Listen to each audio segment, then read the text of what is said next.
Historia del tradicionalismo español de Melchor Ferrer. Tomo 1. El pensamiento español desde los tiempos de San Isidoro hasta la sublevación masónica de 1820. Capítulo 3. El pensamiento político español en el siglo XVII. La decadencia de las instituciones tradicionales en España se fue acentuando en el siglo XVII. Las condiciones políticas y económicas en el mundo entero impelen a la sociedad en su evolución hacia nuevas fórmulas políticas no tradicionales. La monarquía, hasta entonces representativa y limitada, se adultera más y más hacia la fórmula absoluta, que en el resto de Europa va tomando cada día mayor imperio. Los consejos palidecen y sus antiguamente escuchadas opiniones van siendo lenta y paulatinamente reemplazadas por la adulación cortesana del favorito. El mundo económico sufre tal transformación que se busca no solo en España, sino en todas partes, remedio a un mal que no se comprende y que era el paso de una economía extinta a una economía nueva. Solo aquellas instituciones que conservaban determinada independencia y que la saben mantener, persisten con su gloria, su esplendor pasado. Tales son los municipios. No así las instituciones estatales, porque van perdiendo y algunas han perdido su contenido. Las cortes no son ya sombra de las cortes antiguas, pero mantienen todavía su aspecto externo. Los consejos no son aquellos consejos de los tiempos anteriores, pero todavía se los reúne e intervienen en la política del Estado. Los gremios no saben adaptarse y permanecen anquilosados dentro de sus límites municipales, sin ampliar el radio de su acción en agrupaciones comarcales o intermunicipales que podrían, a costa de algunas modificaciones, no de sustancia, adaptarse a los nuevos aspectos de la economía. En este naufragio de un mundo antiguo, solo el pensamiento católico permanece firme, enhiesto sobre las pasiones, como faro que hace reverberar sus luces hasta los horizontes de un porvenir de espacios infinitos, y a él se dirigen los pensadores que, guiados por esos eternos resplandores, saben, o cuando menos intentan, buscar los medios de defensa y de restauración de las instituciones político-cristianas. Parece oportuno echar en este lugar una ojeada sobre las instituciones gremiales en la Edad Media, puesto que los nuevos tiempos del renacimiento pagano y la protesta, con el cambio de la faz económica del mundo debido al descubrimiento de América, afectaron a las costumbres en general y consiguientemente a los gremios. Los gremios atendían cumplida y esplendorosamente a las necesidades de la vida en la sana Edad Media, no tanto por la materialidad del trabajo como por su carácter de hermandades cristianas de artesanos, artistas y mercaderes, que eran en el fondo asociaciones religiosas. Las fiestas a sus santos patronos, el mantenimiento de sus hospitales propios y el celo riguroso de gran concepto moral que predominaba en sus ordenanzas, donde se prescribían grandes castigos a los que defraudaran al bien común con la mala calidad de sus productos, demuestran lo que eran y por eso prosperaron, por su conciencia religiosa y su justicia. Y en ese ambiente pudieron disciplinarse y formarse aquellos alarifes de catedrales y palacios, y aquellos tallistas e imagineros y pintores, y bordadores, y encajeros y sederos, terciopeleros, felperos y tapiceros, entre los que ciertamente estaba debidamente escalonada la jerarquía por la competencia en el oficio, pero todos en él tenían la dignidad del propio valer, como trabajadores y como personas, en cuerpo y alma. De tan sabida es vulgar la afirmación de que el carácter católico de los gremios se explica por el ambiente religioso de la Edad Media, época en la que florecieron. A la sombra de la Iglesia, se ha dicho con otras palabras, nacen y crecen y prosperan los gremios. Bien, pero nada ocurre porque sí, y no sería aventurado inducir que la concepción del gremio, como de la misma sociedad medieval católica, está ya admirablemente expuesta en algunas epístolas del gran apóstol de los gentiles. Porque así como en un solo cuerpo tenemos muchos miembros, mas no todos los miembros tienen un mismo oficio, así nosotros, aunque seamos muchos, formamos en Cristo un solo cuerpo, siendo todos recíprocamente miembros unos de otros. Tenemos por tanto dones diferentes según la gracia que nos es concedida, por lo cual el que ha recibido el don de profecía, úsele siempre según regla de la fe. El que ha sido llamado al ministerio de la Iglesia, dedíquese a su ministerio. El que ha recibido el don de enseñar, aplíquese a enseñar. El que ha recibido el don de exhortar, exhorte. El que reparte limosna, déla con sencillez. El que recibe o gobierna, sea con vigilancia. El que hace obras de misericordia, hágalas con apacibilidad y alegría. El amor sea sin fingimiento. Tened horror al mal y aplicaos perennemente al bien, amando recíprocamente con ternura y caridad fraternal, procurando anticiparos unos a otros en las señales de honor y de deferencia.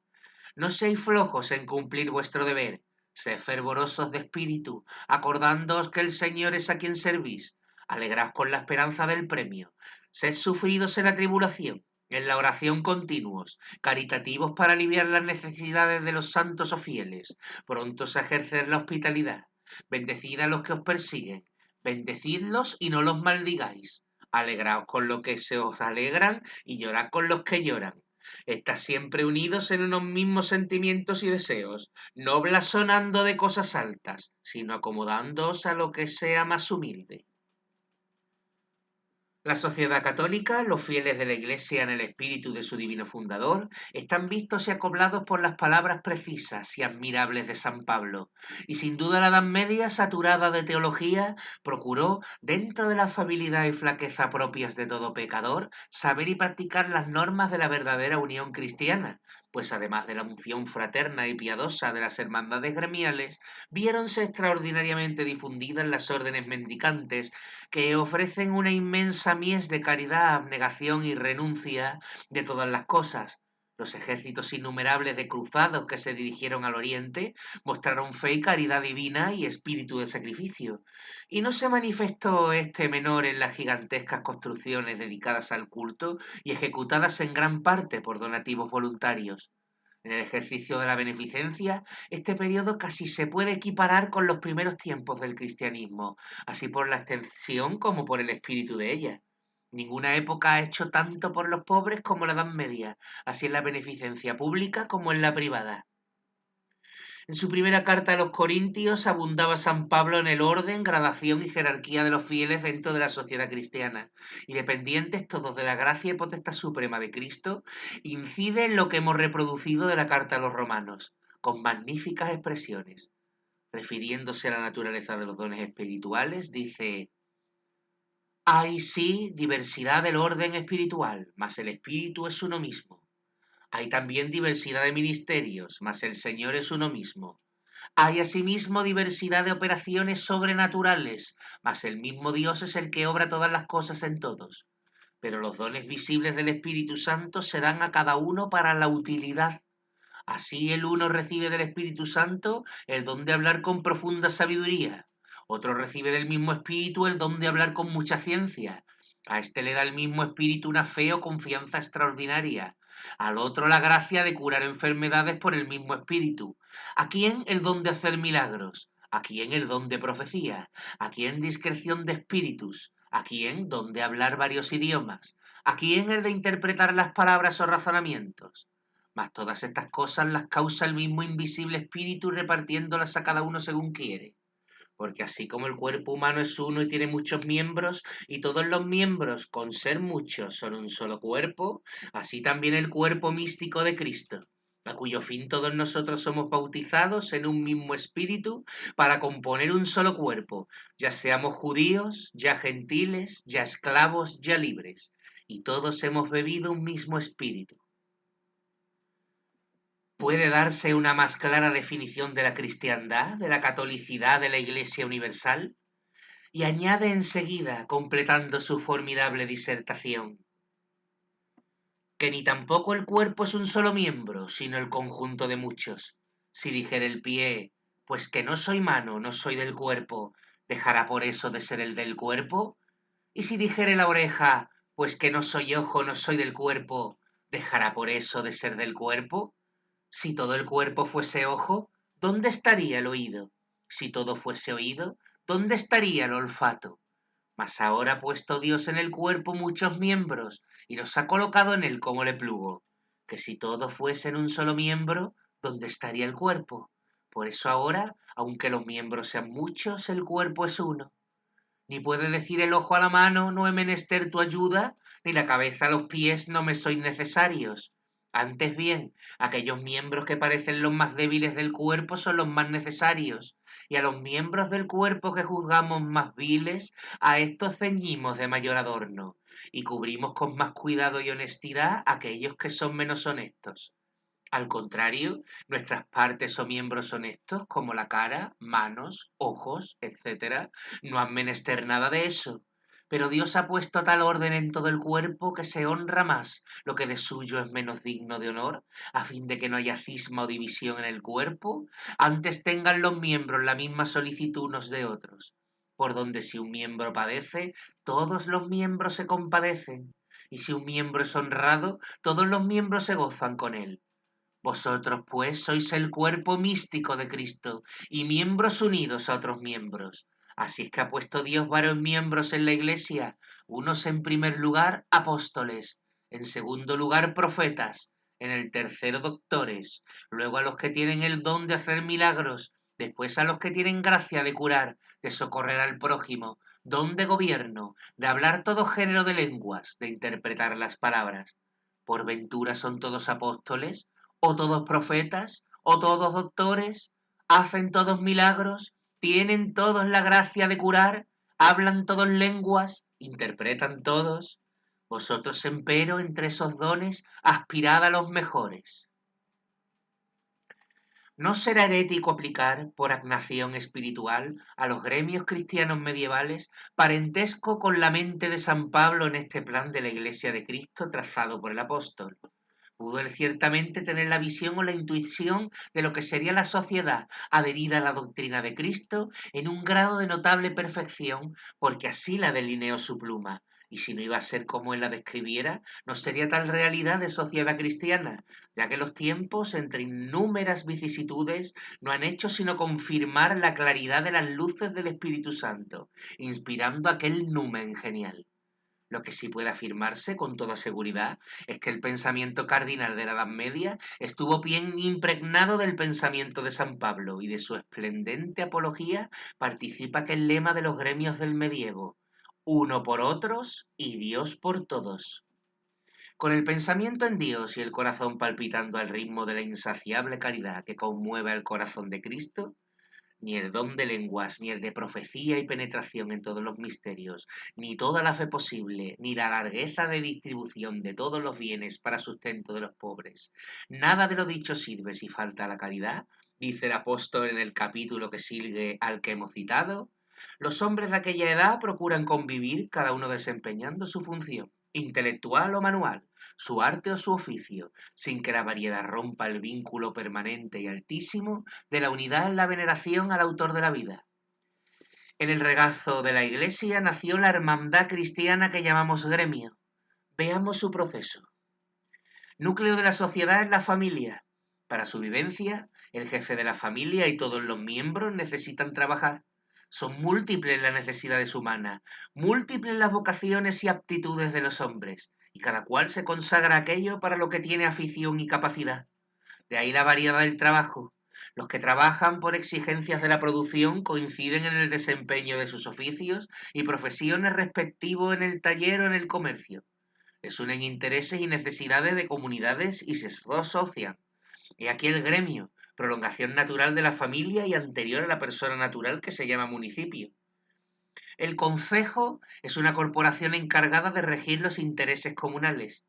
¿Y dónde están radicados los intereses respectivos de la comunidad sino en el gremio? ¿Qué es el gremio? La palabra gremio procede del latín gremium, voz sincopada, que se origina de geremium, y esta del verbo gerere, que significa albergar produciendo, germinando. Tanto vale gremio como regazo o seno, esto es, producción, generación, pueblo, Familia. El gremio es ya la familia pública, generada del núcleo familiar privado. Es la entraña de la sociedad y como su corazón. Si la familia es el elemento cardinal de la sociedad y el gremio es la extensión a lo social del principio familiar, el gremio es la cédula de la democracia bien entendida, institución propiamente tradicionalista. Pero ¿y la Iglesia? ¿Qué es sino un gremio?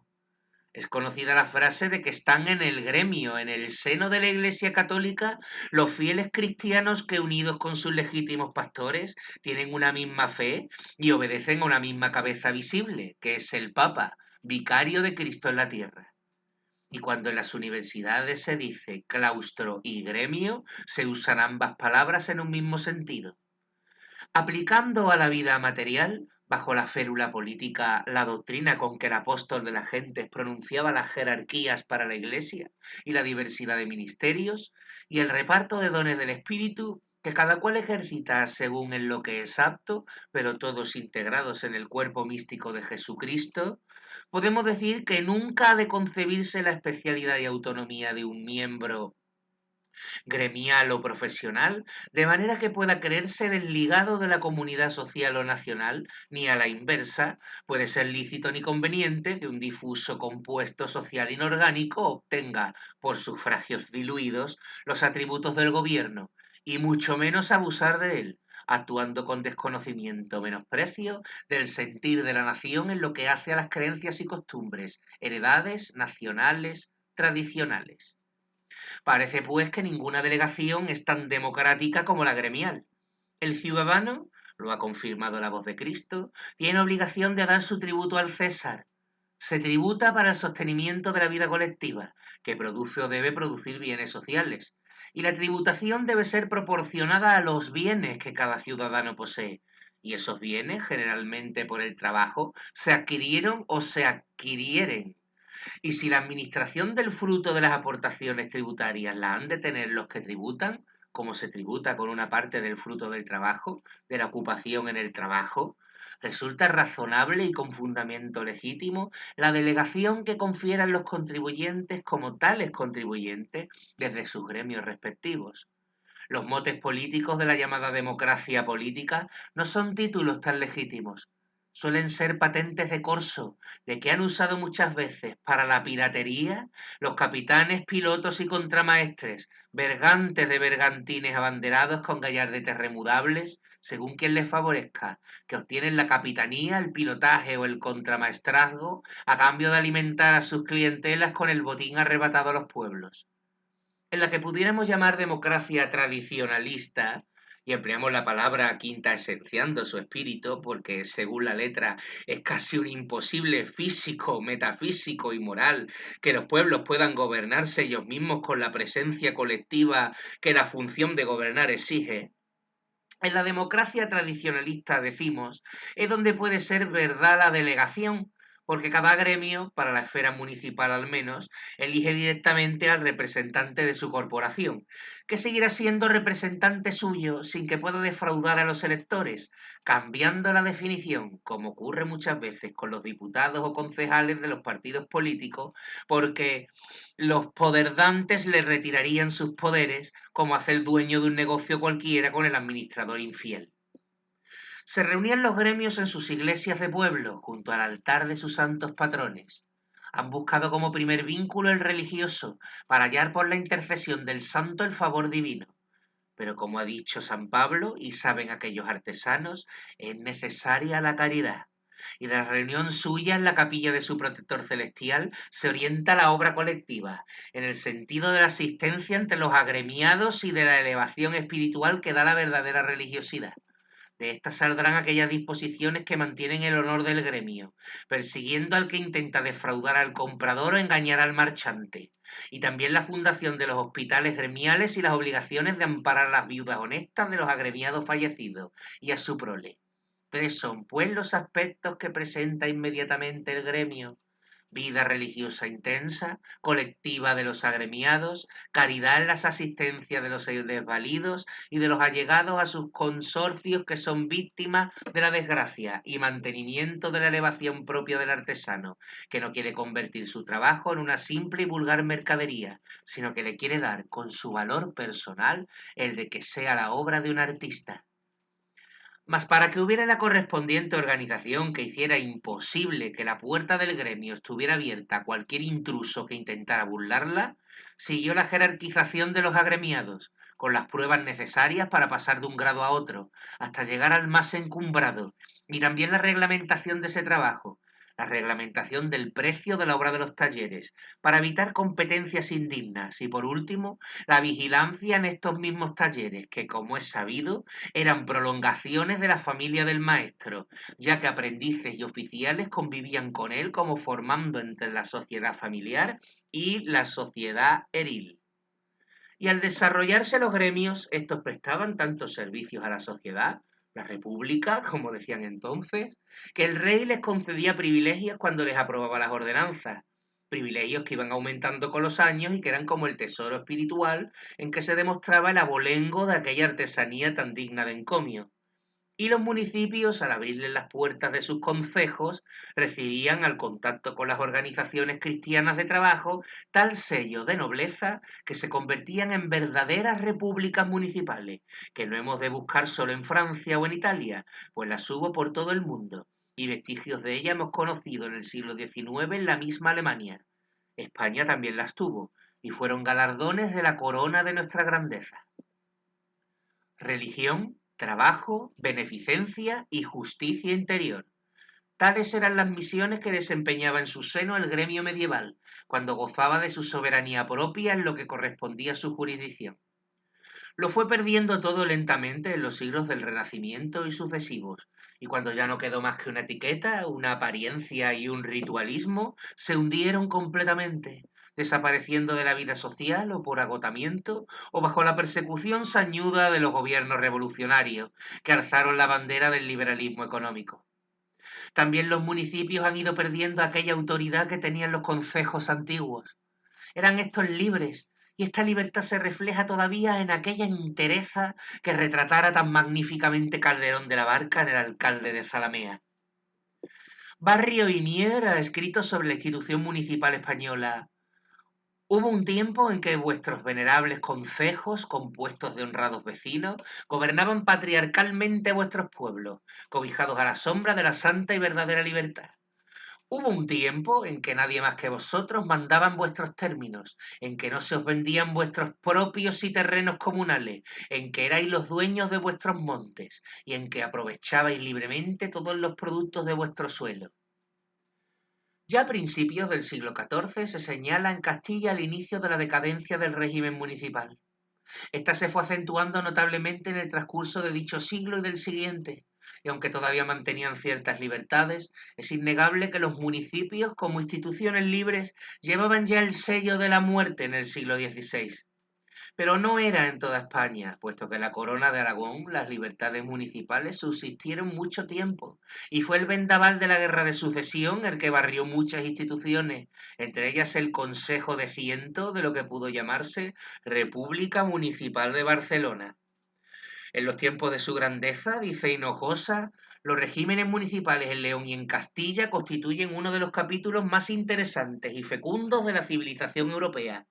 No se han puesto de acuerdo los tratadistas sobre el origen del municipio medieval, mientras que unos como Alejandro Herculano sostienen la procedencia del municipio medieval del municipio romano, merced a la perduración entre los visigodos de las instituciones del Imperio Romano.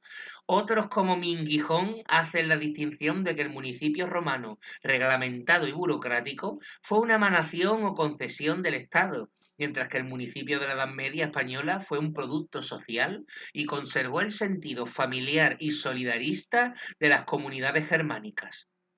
Hinojosa, en su obra ya citada, dice que el potente y vigoroso concejo de la Edad Media no puede derivarse en modo alguno de la organización visigoda, copia degenerada no ya del floreciente municipio de los primeros tiempos del imperio, sino desde los siglos III y IV, por lo que coincide con Minguijón, buscando la afiliación del municipio español en la aplicación a la esfera del municipio de las instituciones judiciales de los pueblos germanos, especialmente la del concilium, asamblea judicial constituida por los hombres libres de un territorio. A su lado, y como reminiscencia tal vez de ella, el Conventus Publicus Milinorum, asamblea también de hombres libres que entendían de determinados asuntos de carácter administrativo. El concilio se fundió con la asamblea, surgiendo, según Hinojosa, de esta fusión el municipio de la Edad Media. Por lo indicado, el concejo o municipio medieval fue la aplicación al territorio de la villa o localidad de las instituciones judiciales y administrativas vigentes en las circunscripciones de que formaba parte. Teoría esta bien defendida en España, pero que presenta algunos graves inconvenientes, no siendo el menor el de que ha existido el hiato de la dominación musulmana y el de no tenerse en cuenta tampoco la universalidad del fenómeno histórico que nos crea los municipios en el mundo civilizado. Es decir, que como en tantas otras cosas de las que ocurren en la historia de las instituciones españolas, cerramos nuestra vista en lo que ocurre más allá de nuestras fronteras y no tenemos en cuenta que los fenómenos que se producen en España corresponden a otros fenómenos que también ocurren en pueblos lejanos o próximos de la cristiandad medieval. Y así, hablar de filiaciones de instituciones pretéritas es escribir en el humo, y lo más prudente es encerrarse en la afirmación de que el municipio medieval es la lógica consecuencia de la aplicación de los principios cristianos en la organización de la primera sociedad gubernamental de las familias, o sea, el municipio. Según Hinojosa, al conde designado por el rey y presidente de la Asamblea Judicial le sucede el iudex, elegido por la Asamblea, y pronto se llega a los alcaldes de elección popular. La estructuración jurídica del municipio estaba contenida en el fuero o privilegio. El fuero tenía varios nombres. Unas veces era llamado Carta Puebla y otras realmente fuero. El primero correspondía más a la repoblación de una localidad reconquistada o bien destruida en algarada de moros. El otro, es decir, el fuero, tiene mayor sentido de constitución de una localidad en normas jurídicas. Hay fueros locales españoles que tuvieron gran universalidad en España. Por ejemplo, el fuero de Cuenca, dado a gran número de poblaciones, particularmente en Andalucía. Interesante cual ninguno es quizá el fuero de Jaca, y aunque su estudio se ha hecho, no se ha llegado todavía a aquella concepción necesaria para la comprensión del municipio libre de la España cristiana en el medievo. Visto desde el punto de vista jurídico, el fuero era como un pacto, en virtud del cual el rey hacía a los habitantes del lugar ciertas concesiones, repartimiento de tierra, excepciones y franquezas, y eran las estipulaciones como las leyes por las que quedaba constituida la municipalidad y debían regirse sus miembros, quienes a cambio del otorgado quedaban en la obligación de guardar fidelidad y prestar vasallaje al rey o señor, observar sus leyes y cumplir fielmente lo impuesto en el fuero. El rey se comprometía a su vez a prestarle defensa y justicia, y como prueba del cumplimiento de estos deberes recíprocos, pueblo y soberano prestaban juramento de cumplir el fuero bien y fielmente. En Castilla fue Alfonso V en 1020 el que inaugura en el Concilio de León el otorgamiento del fuero a los concejos, y en los 2 siglos que forman la gloria de los soberanos de Castilla, dice Pérez Puyol, la repoblación apoyada en los privilegios de los fueros borda el mapa de Castilla de florecientes concejos. Las normas contenidas en los fueros municipales no fueron creación arbitraria del legislador, sino trasunto derivación del derecho vigente en la región o territorio donde radicaba la población. Rasgo característico de la organización municipal es la diversidad y peculiaridad, consecuencia inmediata del reconocimiento de su personalidad, lo que suponía que el municipio no solo administrara sus propios intereses, sino que también se constituyera y gobernara libremente, adquiriendo la constitución más adecuada y en consonancia a los elementos que la componían. Libres, pues, eran los municipios para adoptar la peculiar constitución y gobierno que satisficiera sus necesidades. En realidad, el rey no tenía autoridad ni derecho para intervenir en la jurisdicción, y es con razón como Menéndez y Pelayo los llamó expresión de la verdadera y legítima y sacrosanta libertad española, libertad que Calderón sublimó hasta las alturas del arte en el alcalde de Zalamea. Fueron los concejos y municipios un elemento esencial en la monarquía castellana y también en la aragonesa, la navarra, la catalana, es decir, de la sociedad española. Con justicia dice el marqués de Pidal en su prólogo al fuero juzgo: varias clases de gobierno había en Castilla. Una era la de las comunidades o concejos, especie de repúblicas que se gobernaron bastante tiempo por sí mismas, que levantaban tropas, imponían pechos y administraban justicia. Otra era la de la behetría, especie también de república o señorío especial. Otra clase la constituían los señoríos patrimoniales, especie de monarquía hereditaria. Y al frente de esos estados y señoríos subalternos estaba el monarca, jefe común, lazo federal, centro de unidad.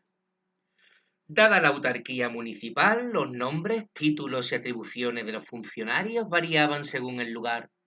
En Castilla solía existir el alcalde o justicia, el alférez, jefe de la milicia del concejo, los fieles que cuidaban de la policía de los mercados, los alarifes que eran los encargados de inspeccionar las obras públicas, etc. En Aragón existían los jueces o alcaldes, el escribano, especie de secretario del concejo, etc. En Cataluña, los batiles o bayos, es decir, que en todas partes hubo correspondencia de funciones con diversidad de nombres. Los cargos municipales eran generalmente de elección popular y a ellos podían optar todos los miembros. Eran la base de lo que llamaríamos en el siglo XIX el colegio electoral, las parroquias, que elegían a los jurados, los cuales representaban al municipio y percibían en el concejo o asamblea de vecinos, la que se congregaba el domingo a toque de campana para tratar de los asuntos de interés general. Los asuntos que pertenecían al interés más secundario eran resueltos por los jurados reunidos en cabildo. Por lo anterior se ve claramente cuáles eran las funciones municipales en la época de las libertades populares.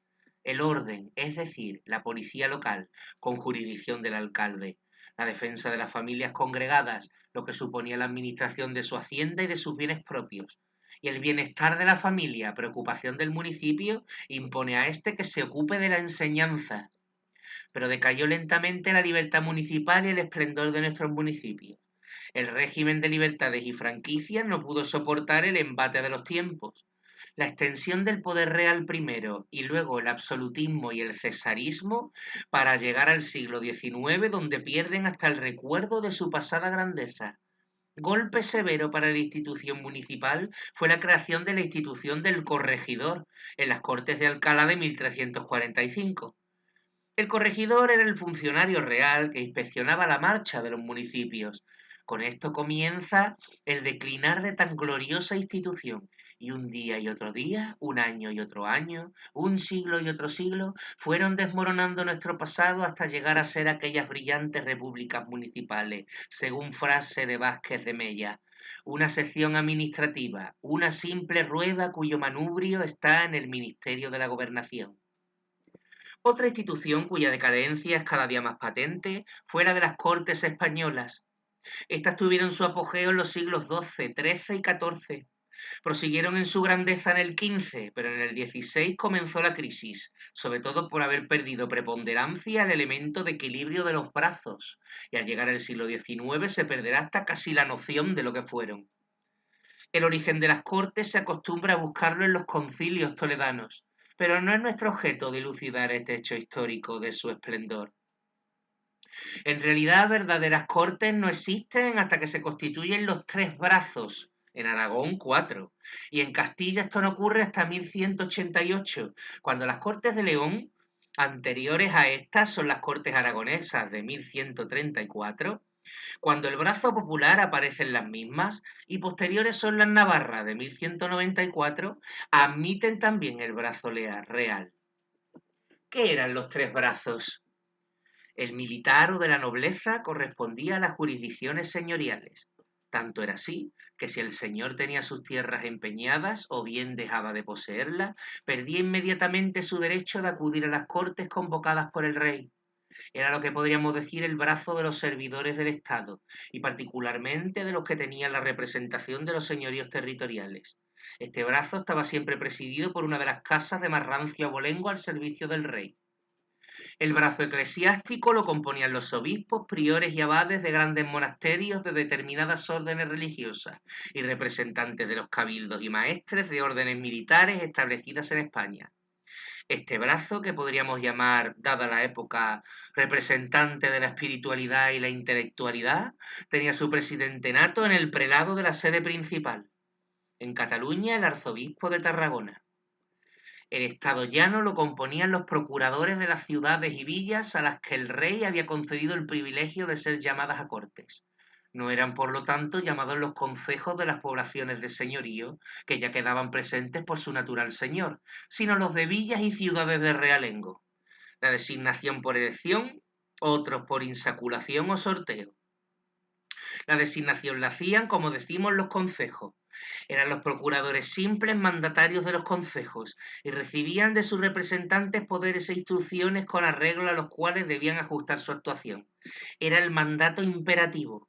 Al terminar el procurador daba cuenta de lo que había hecho del poder conferido, y era lo que se llamaba el juicio de residencia, en que se analizaban incluso los bienes particulares del procurador, por si había adquirido algunos durante su mandato. Ante el rey tenían los procuradores el derecho de petición. En Aragón el rey daba cuenta de los agravios de que le acusaban los procuradores durante el periodo transcurrido entre dos reuniones de cortes. No podía entrarse a las cuestiones objeto de las convocatorias hasta que el rey hubiera dado satisfacción a los contrafueros señalados. Son célebres las de Alfonso el Magnánimo, en las que se mantuvo la protesta de los procuradores por la estancia del monarca en el reino de Nápoles. Declarado por el rey el objeto de la convocatoria, las Cortes presentaban sus cuadernos, en los que se formulaban las peticiones al monarca. El rey accedía, negaba o aplazaba las peticiones formuladas. Por su parte, las Cortes examinaban las peticiones del monarca y en dos casos su voto era decisivo. En el caso de petición de subsidios o creación de tributos y en el caso de contrafueros en las leyes o disposiciones del monarca. Los asuntos arduos debían ser tratados por el rey con las Cortes, pero jamás se señaló exactamente lo que significaba asuntos arduos, por lo que siempre fue práctica que su fijación la hiciera el rey. En otros asuntos intervenían las Cortes. Tales eran los relativos a la sucesión real, ya se tratara de proclamación, reconocimiento de inmediato sucesor, declaración de incapacidad del monarca, nombramiento de tutor, renuncia y abdicación.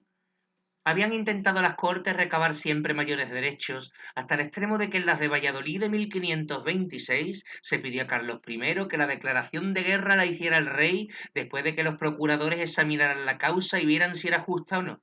Pero en aquel momento las Cortes habían entrado en su decadencia y no tuvo éxito tal pretensión.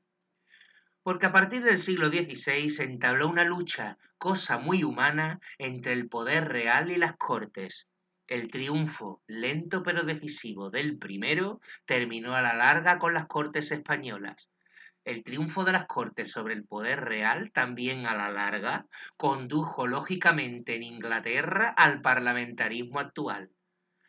Mal un exceso, mal el otro, porque entre los dos se desvirtuó aquella institución tan sana, producto de nuestra Edad Media cristiana. No estaban siempre reunidas las Cortes, pero en los periodos intermedios éstas, sin embargo, actuaban.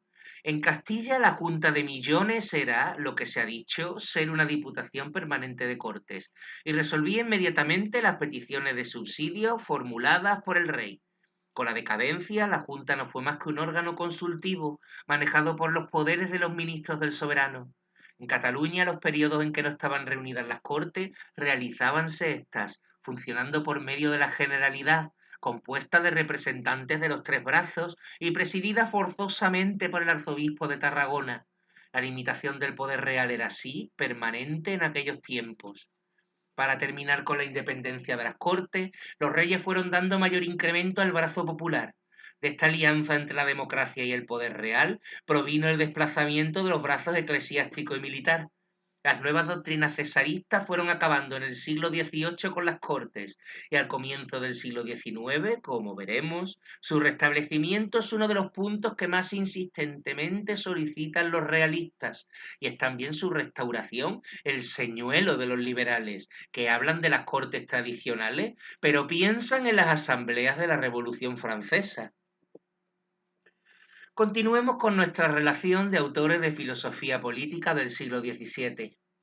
Juan Fernández de Medrano, que algunos suponen sea seudónimo de Fernández de Navarrete, inaugura en este siglo la portentosa y al mismo tiempo fecunda literatura de la escuela española con su República Mixta. El valenciano Tomás Cerdán de Tallada publica el Veriloquium en reglas del Estado según derecho divino, natural, canónico y civil y leyes de Castilla, escribiendo también este autor el verdadero gobierno de esta monarquía, tomando por su propio sujeto la conservación de la paz, que había aparecido en los últimos años del siglo anterior. Fuera de España, Juan de Orozco y Covarrubia publica su Doctrina de Príncipes enseñadas por el Santo Job. Es este escritor toledano el que cierra el grupo de autores de la primera década del siglo XVII, antes de la aparición de dos escritores que señalan, aunque por razones distintas, un momento interesante en el desenvolvimiento de la escuela hispana. Será el primero Agustín de Rojas Villadandro, que representa en el buen republicano un pensamiento tan revolucionario que el Tribunal de la Inquisición hubo de prohibir la reimpresión y ordenó que fuesen destruidos los ejemplares impresos.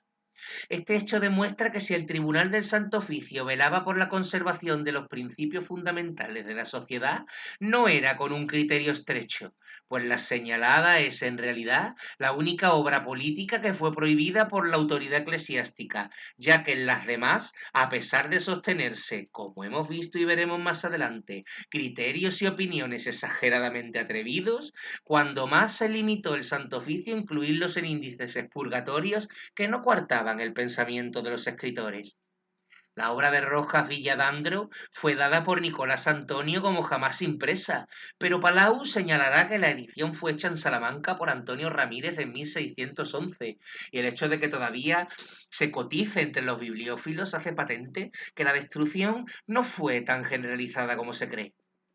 Rojas Villadandro, en su escrito subversivo, ataca principios fundamentales de la sociedad en relación a las instituciones monárquicas. Velando por la conservación de la paz, no se permitió el libre curso de tan emponzoñadas doctrinas. Diametralmente opuesto a Rojas Villadandro fue el pensamiento del agustino Juan Márquez en El gobernador cristiano, deducido de las vidas de Moisés y Josué, príncipes del pueblo de Dios. La obra de Márquez, innegablemente una de las obras más culminantes de la escuela española, está escrita contra las doctrinas maquiavélicas y su éxito fue constante en el siglo XVII, mereciendo incluso ser traducida al francés por de Vivian y al italiano por Martino di San Bernardo. Márquez ha tenido en los últimos años de nuestro tiempo señalada influencia sobre el tradicionalismo español, porque su enseñanza corresponde al espíritu independiente, característico de nuestros escritores políticos. Márquez se fija más en la pureza de la doctrina que en los accidentes de la misma, y no repara en separar lo arbitrario de la monarquía para afianzar y delimitar la función real, conforme a la tradición cristiana y española. Otros escritores de la misma época fueron el carmelita descalzo, Fray Juan de Jesús María, quien publicó dos obras en latín, Instructionem Principum y Artem Gubernandi. El caballero de la Orden de Montesa y poeta catalán Joaquín Setantí, autor de Centellas de varios conceptos y avisos de amigos, en aforismos aplicados al gobierno. Pedro Calixto Ramírez dio en latín Analyticus Tractatus de Lege Regia, y Fernando Albia de Castro, sus obras publicadas en Portugal, Verdadera Razón de Estado, y aforismos e ejemplos políticos y militares, y algún trabajo más. Coincide con los anteriores la publicación de la interesante obra del padre Juan de Santa María, República y Policía Cristiana, para reyes y príncipes y para los que en el gobierno tienen sus veces, que mereció la atención de sus contemporáneos, a juzgar por las numerosas ediciones que tuvo en su siglo. Fue vertido a la lengua italiana y a la lengua francesa. El filósofo tradicionalista Jaime Balmes hizo de este libro merecido y gran elogio, presentándolo como modelo o cuando menos como ejemplo del criterio católico en la limitación del poder real. Es indudablemente una de las características del periodo que ahora registramos de la escuela española, que tan pródiga fue en escritos políticos sociales. Y es también una de las que señalan con más y mayor claridad el concepto cristiano español y que tradicionalmente se ha tenido de la institución real.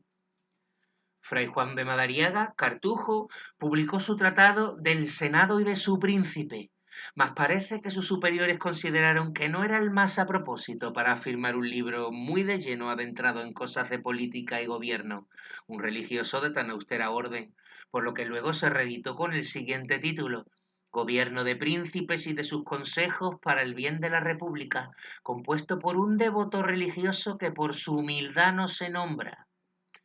Lorenzo Ramírez de Prado publicaba por entonces Consejo y Consejero de Príncipes.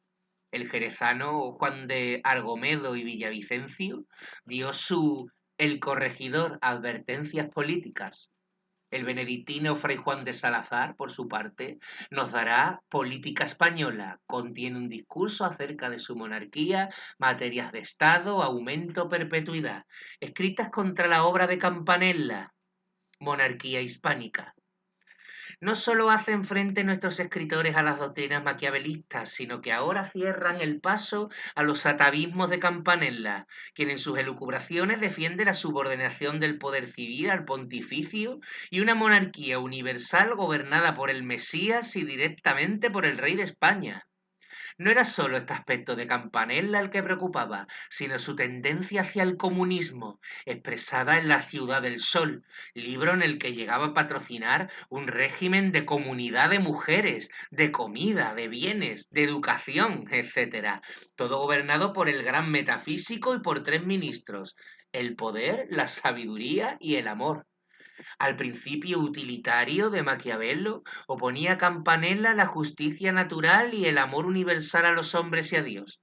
Si consideramos que Campanella, que destacó como antiescolástico y preconizó el método experimental, fue contemporáneo de Descartes, se notará la influencia de este.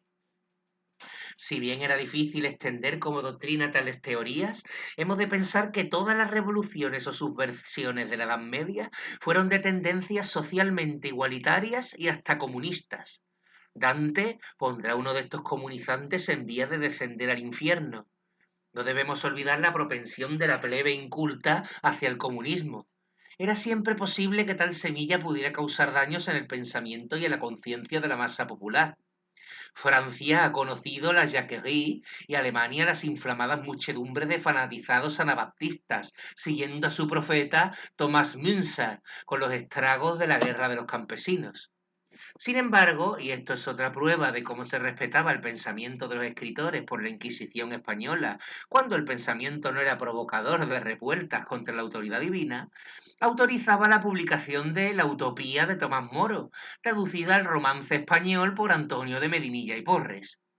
Es que entre el pensamiento de Campanella y el de Moro hay una diferencia notable. Campanella, en su novela, se deja llevar por su carácter exaltado, y Moro, en La Utopía, flagela los vicios de la época, pero sin dejarse llevar en la exaltación de sentimentalismo social. Ha dicho el padre Aguirre Lorriaga: al final del libro señala el comunismo como una de las cosas absurdas que haya en Utopía. El comunismo de la utopía no pasa de ser un juego brillante de la inventiva y de la fantasía de Moro, y el mismo autor concluye diciendo: la utopía es una obra compleja y en algún sentido enigmática, pero en ningún modo un enigma insoluble. En su interpretación será siempre un error fundamental prescindir del humorismo del autor y del carácter humanista de su obra.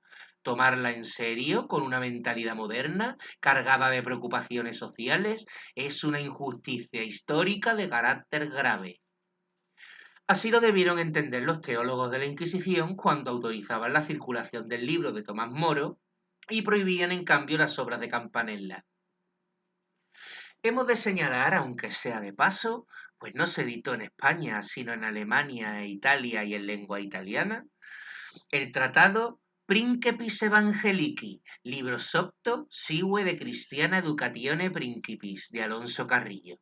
En aforismos escribió el toledano Eugenio de Narbona su Doctrina Política Civil, cuya edición sin censurar apareció en la Imperial Toledo 1604, pero luego fue reeditada conforme a las correcciones impuestas en el índice. La así expurgada fue la que se reprodujo en el siglo XVIII. Eugenio de Narbona es una personalidad relevante entre los escritores políticos de esta época y probablemente uno de los más olvidados en relación a su mérito personal. No todos dirán lo mismo de Pedro Fernández de Navarrete. cuya obra, Conservación de monarquías y discurso político sobre la gran consulta que el Consejo hizo a Felipe III, es un libro de carácter económico-político sumamente interesante y ha llamado la atención a los que, como Raola, han dedicado su estudio a los economistas de los tiempos de la dinastía austríaca.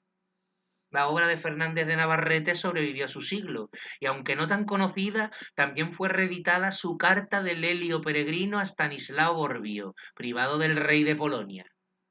Francisco de la Barreda dio, a comienzos del reinado de Felipe IV, su obra de filosofía política El mejor príncipe Trajano Augusto, su filosofía política, moral y económica, deducida y traducida del panegírico de Plinio, que en el siglo XVIII todavía se reeditaba con el título del Panegírico de Plinio.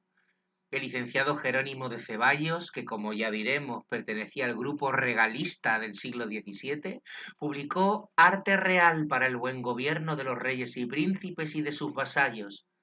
El mercedario conquense Alonso Ramón escribió Gobierno humano ajustado al divino. Hubiera sido una de las figuras eminentes de estos años, por los que comienza el segundo cuarto del siglo XVII, Juan Pablo de Martí Rizo, por su Norte de Príncipes, si no nos encontráramos una personalidad cumbre en la filosofía política de la escuela española, al mismo tiempo que de las letras patrias, Francisco de Quevedo. Ya hemos hecho notar con anterioridad que la escuela filosófica política española había tomado como base la conservación de las instituciones cristianas, la limitación del poder real, según fueros y costumbres, y particularmente las normas de la moral católica, en oposición a la concepción tiránica del príncipe de Maquiavelo, a la escuela absolutista y anticristiana de Hobbes o a la utópica de Campanella. Para ello se necesita estar impuesto de la doctrina católica y conocer perfectamente su moral. Quevedo, que reunía a su clarividencia política a la cultura de un gran teólogo, sin que el vuelo señorial por las regiones a que más alto puede subir el pensamiento le impidiese ser siempre persona de gran señorío en su recia prosa sobre asuntos de Texas acá, en sus soberanos versos y aun en las pequeñas diatribas satíricas que le valieron como de colmo a su sólida fama, era el que mejor estaba preparado, viviendo en el mundo y recorriendo los salones y frecuentando los mentideros, para llevar las preocupaciones del Estado hasta los más frívolos cortesanos. Necesitaba quizás la escuela española que se le diera este aire de mundanalidad, sin que perdiera su carácter al mismo tiempo dogmático que apologético. Quevedo, teólogo, filósofo, literato, político, poeta, satírico, reunía tales condiciones que se han de reflejar en sus obras, al señalar momentos de gloria para nuestras letras y para la escuela política española. Su Política de Dios, Gobierno de Cristo, precederá más de 70 años a la famosa obra de Bossuet, La Politique tirée de l'Écriture sainte. Pero no solo culmina su genio en la política de Dios, sino también en el Marco Bruto, que fue traducido al italiano por Nicolás Serpetus y al latín en Holanda. La cuna y la sepultura para el conocimiento propio y desengaño de las cosas ajenas, y la no menos conocida virtud militante contra las cuatro pestes del mundo, envidia, ingratitud, soberbia y avaricia. En las mismas sátiras contra los rebeldes de Cataluña, en su carta a Luis XIII, en sus desplantes contra el conde duque de Olivares, en el fustigar los vicios de la época. En todo tiene magno relieve, en orden a la filosofía política, y significa que Quevedo supo representar la escuela en su tiempo con múltiples facetas, aunque quizá inclinándose un poco demasiado ante la institución real y tomándose ciertas libertades en la cuestión de fueros, permitidas en su época, en que el fuero estaba harto arraigado, pero que podrían desorientar al lector de tiempos más recientes. Y se da el caso de que si bien Política de Dios y Gobierno de Cristo fue traducido a lenguas distintas, no se conoce ninguna edición en lengua extraña de los demás frutos políticos de su excelsa pluma, independientemente de las colecciones de sus ediciones traducidas y compiladas. De menos importancia que el gran Quevedo fueron Juan Salgado de Araújo, autor de Ley Regia de Portugal, y el también portugués Mateo López Bravo, que publicó en latín De Rege et Regendi Ratione, más tarde aumentado de un tercer libro en segunda edición. Como si fuera poca la importancia que había tomado la escuela española con autores de la personalidad filosófica de Guevara, Márquez, Fernández de Navarrete, Juan de Santamaría y Quevedo, un jesuita ejemplar, como Rivadeneira en el siglo anterior, interrumpirá su labor de escritor ascético para aportar el refuerzo de su pluma y su espléndido saber a la escuela tradicional. Nos referimos a un hijo de Madrid, pero de origen del norte de Europa, profesor del Colegio de la Compañía en la Corte, el padre Juan Eusebio Nirenberg, que dio a las imprentas, entre otros, los siguientes escritos: Obras y días, manual de señores y príncipes. Causa y remedio de los males públicos, traducido al francés. Corona virtuosa y virtud coronada, en que se proponen los puntos de virtud de un príncipe, virtudes de los reyes de la Casa de Austria y reyes de España, y usando el seudónimo del padre Claudio Clemente, nos dará su Machiavelismus Iugulatus a Christiana Sapientia Hispánico-Austríaca. Eran periodos de ebullición política los que transcurrían durante la lucha de naciones llamada Guerra de los 30 Años. Se reflejaba en España cierto desconcierto, unido al descontento ante la altivez del favorito de Felipe IV. Partidarios y adversarios del conde duque de Olivares discutían en los mentideros y escribían sus alegatos, y también sus injurias, que se repetían por doquier. Pero esto no impedía que se prosiguiera en la labor de formación del pensamiento tradicional español, y el mismo Nirenberg veía que era releído El maquiavelismo degollado por la cristiana sabiduría de España y de Austria, por el que combatía el maquiavelismo, que por todas partes apuntaba contra las instituciones tradicionales que se mantenían más o menos lozanas. Martín de Saavedra y Guzmán publicaba en castellano, pero en Italia, sus discursos de razón de Estado y guerra. El granadino Francisco Bermúdez de Pedraza, el secretario del rey, sus preeminencias, privilegios y grandeza del oficio, libro reeditado varias veces. El benedicto Juan de Campo y Gallardo publicaba su Monarquía Perfecta, y sería falta imperdonable olvidar las cartas políticas que dirigía a Felipe IV Sor María de Jesús de Ágreda, aunque no se publicaron hasta el siglo XIX, cuando fueron editadas por su traductor al francés y a su vez vertidas al alemán. En español no fueron publicadas hasta unos 30 años después que en el extranjero por don Francisco Silvela. Sería realmente olvido lamentable no recordar a otra figura de aquella época, perteneciente a la Compañía de Jesús, como lo fue y bien destacada Baltasar Gracián. Mucho daño le hizo su propensión al cultismo, su énfasis, sus modos sutilísimos, su barroquismo, podríamos decir. Pero es indudable que Gracián tenía méritos indiscutibles que supieron reconocer sus contemporáneos y extendieron su fama, que se mantenía con privilegio durante el siglo XVIII. Recordemos sus libros El Discreto, El Héroe y más, y que al francés fue vertido y también al inglés, pero también el político Fernando el Católico, que también fue traducido al italiano y al francés. El oráculo manual y arte de prudencia es una de las obras que más fama han dado a Baltasar Gracián.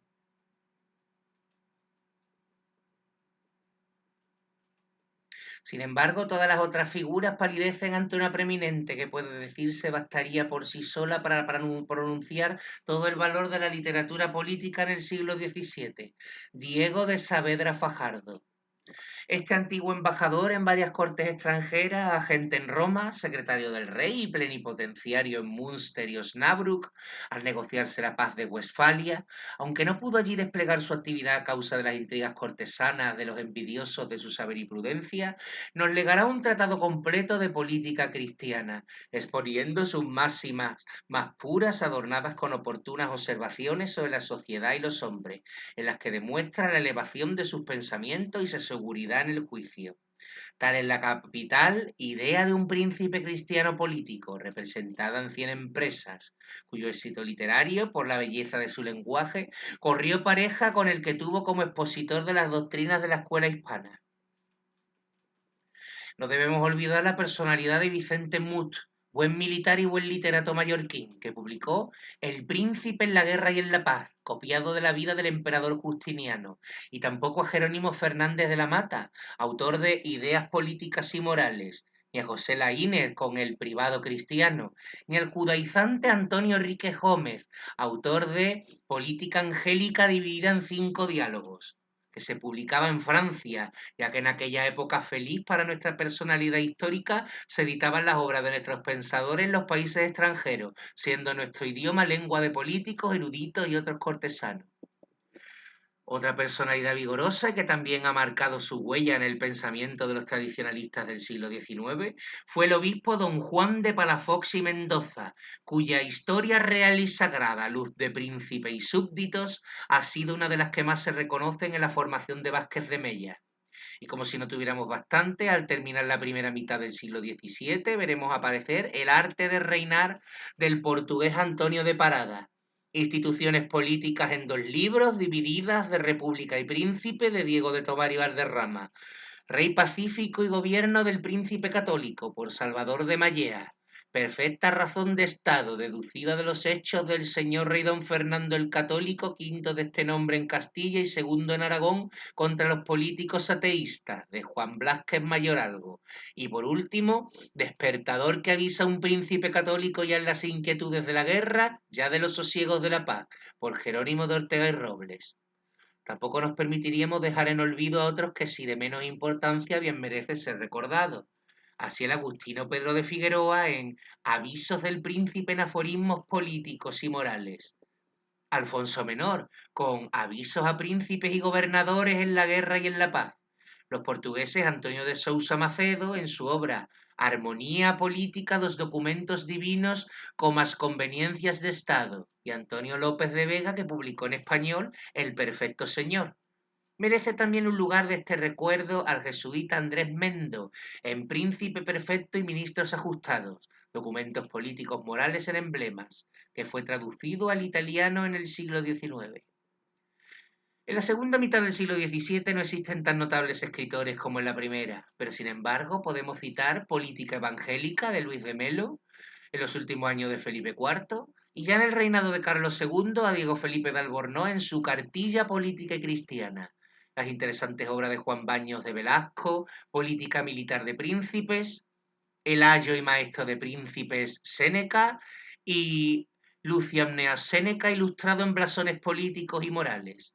En las postrimerías del siglo XVII, el jesuita padre Francisco Garau dio la imprenta El sabio instruido en la naturaleza, refutación de las doctrinas de Maquiavelo, un poco retrasada, puesto que el utilitarismo renacentista del príncipe va reemplazándose por el cesarismo de Versalles y el liberalismo incipiente.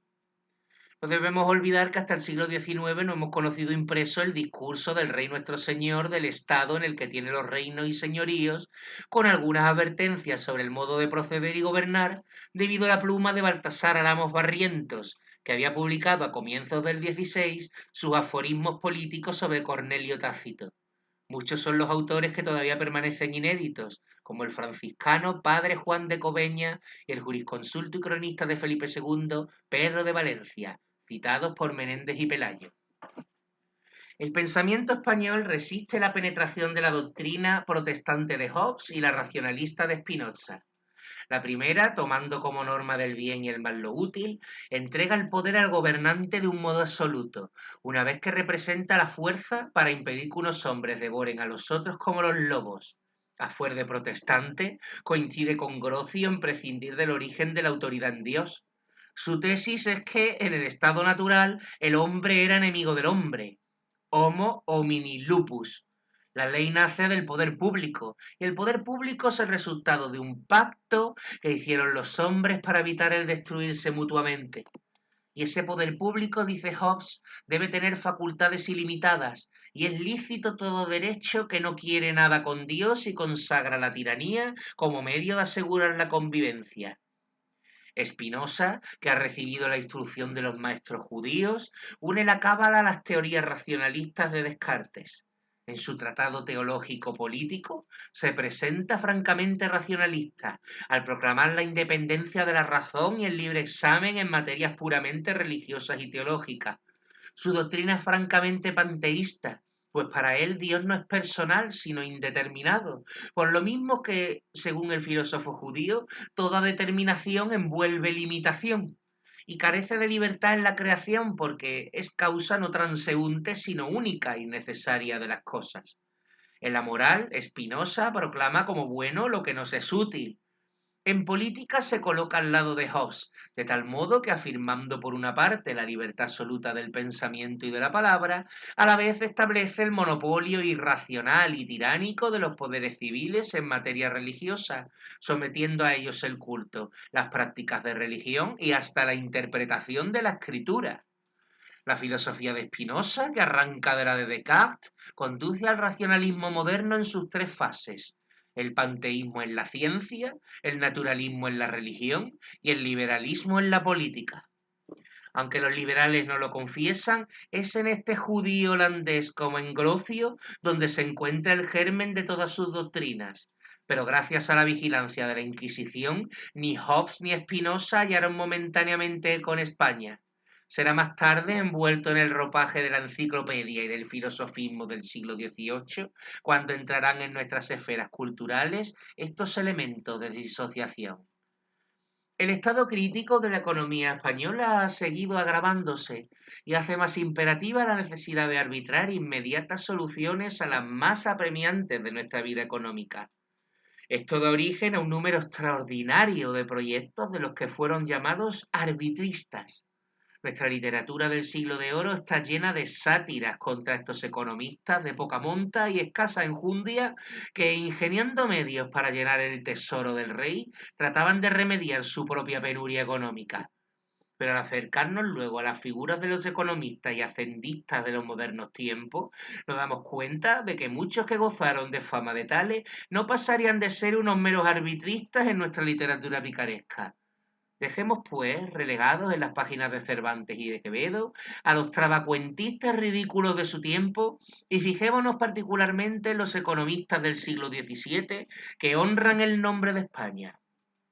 Recordemos a Martín González de Cellorigo en su Memorial de la Política Necesaria y Útil, Restauración a la República de España y Estados de ella, y del desempeño universal de estos reinos, dirigidos al rey don Felipe III, obra que tuvo resonancia y en la que trataba en forma de dos memoriales de las diversas cuestiones económicas españolas y particularmente en el segundo de la situación social de los moriscos en España. Citará Menéndez Pelayo como economista al padre Pedro de Guzmán por sus bienes de honesto trabajo y daños de la ociosidad. Pero este libro se refiere más a cuestiones de juego, caza y otras actividades de recreo que a problemas de la economía nacional, y por lo tanto solo en el sentido moral se le puede incluir en esta relación. El escritor Luis Valle de la Cerda, del que hemos hablado ya al tratar de la escuela política del siglo XVI, figura en el siguiente por su obra Desempeño del patrimonio de su majestad y de los reinos sin daño del rey y vasallos con descanso y alivio de todos. Pero en realidad será Sancho de Moncada la figura más preeminente de este periodo de la economía española. Sancho de Moncada es considerado por Raola como uno de los primeros economistas de su época. Atrevido en sus soluciones, audaz en sus atrevimientos y de visión clara en sus audacias. Tales son las características de este sacerdote que tan alto pone el nombre de los economistas españoles de la dinastía austríaca.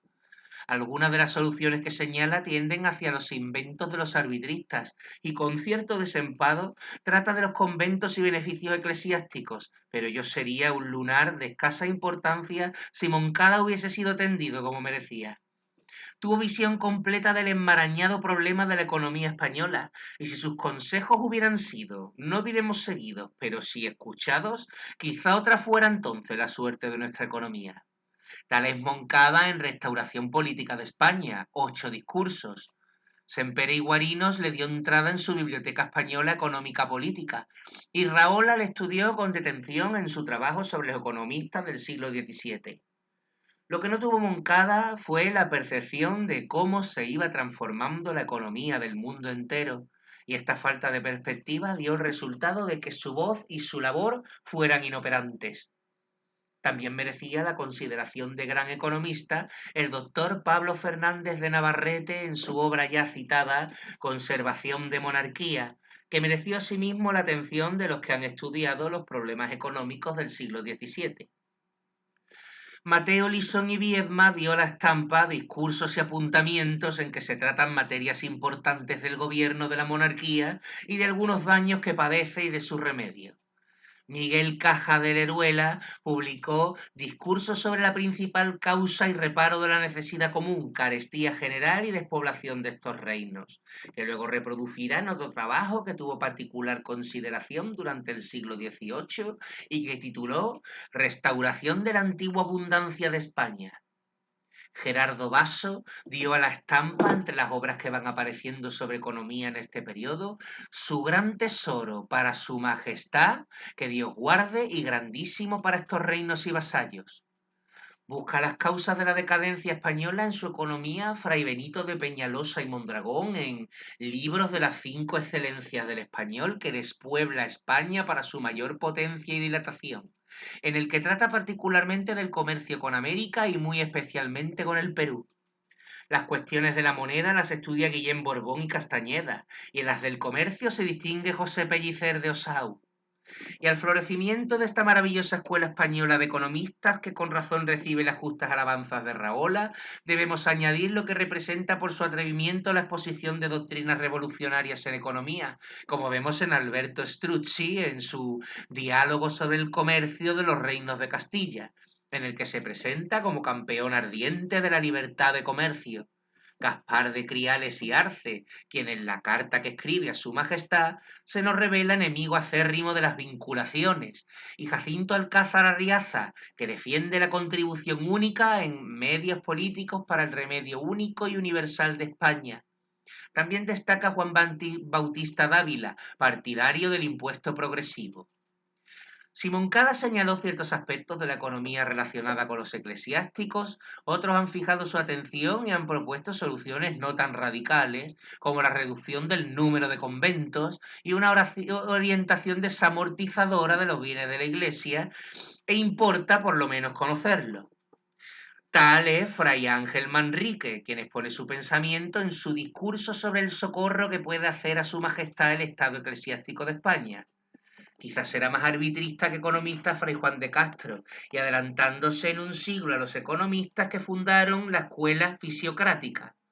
Francisco Fentani la formula y defiende como remedio y alivio general para los pobres en el reinado de Carlos II.